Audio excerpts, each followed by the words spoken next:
नाती जंगली हे परमात्मा और की नाती जंगली हमरा से 2 दिन के छुट्टी कहां तो गई जंगल के शिकार खेले लगा अभी तक नाती लौट के नहीं है परमात्मा और की जा रहल थी अपना और की जंगल में निवास कर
Hello.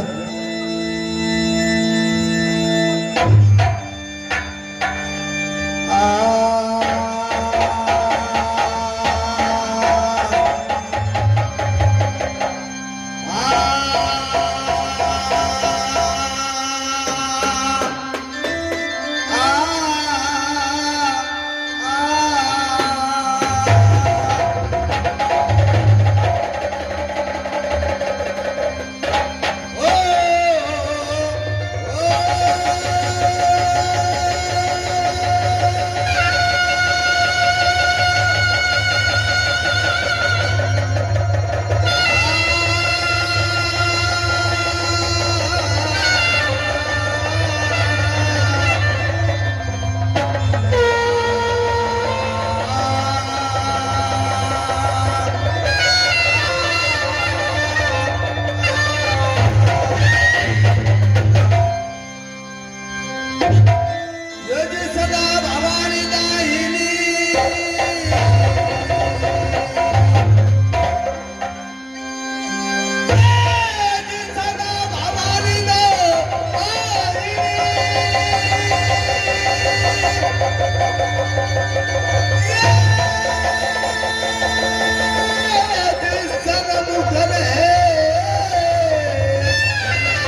या मेरा ही नाम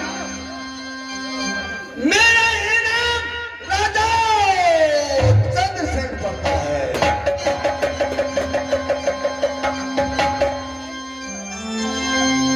ये 14 कोस राज की राजा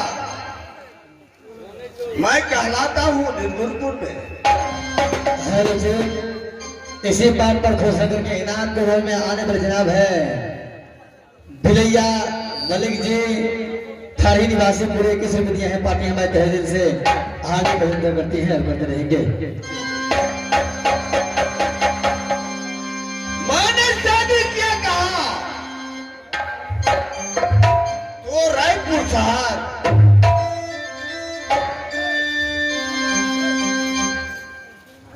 राजा राजेंद्र सिंह की पुत्री के साथ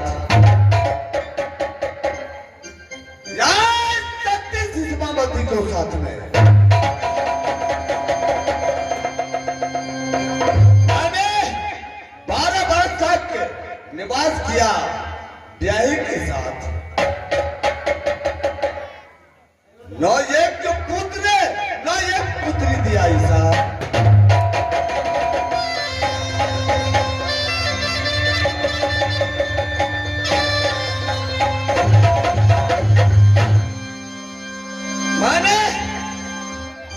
एक रोज ब्याही से छुट्टी लेकर क्या कहा तो जंगल शिकार खेलने के लिए मैंने जाते जाते ही चला गया कहा तो उत्तराखंड शिकार खेलने के लिए।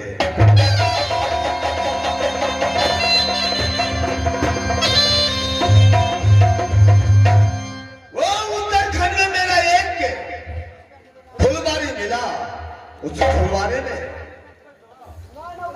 मैं आराम कर रहा था।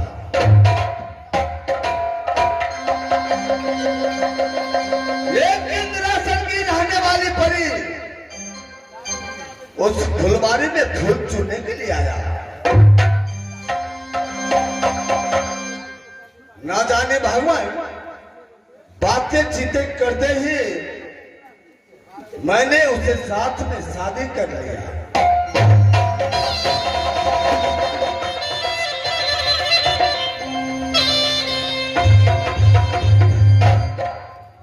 मैं दूसरा शादी करके आया कहा तो निर्गुणपुर।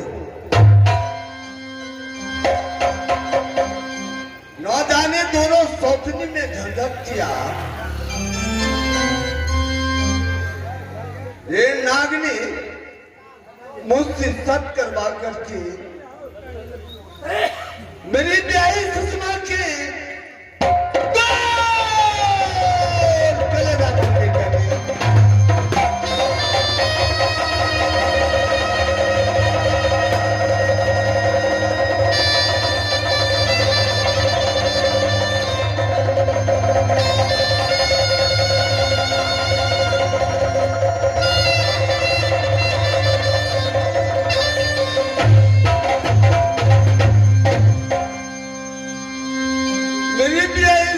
को कौन कलेजा मंगनी कर लिया। मैंने यह काटन छोड़न की मंगवा कर मरवाने के लिए जंगल भेज दिया था उन्हें। मेरी ब्याही गया जंगल में मर गया। उस दिन से मैंने सत्य के साथ में इंद्रपुर वाले के साथ में निवास करता हूं।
मेरी ब्याही सती का या मेरी सती इंद्रपुर वाले ने कोर कलेजा बंदी कर दिया था, उसे मरवा दिया। 12 बार का निवास करता हूँ, न एक पुत्र न एक पुत्री दिया है सर। 14 कोस राज रहते हुए मान्य पुत्र राजा कहलाता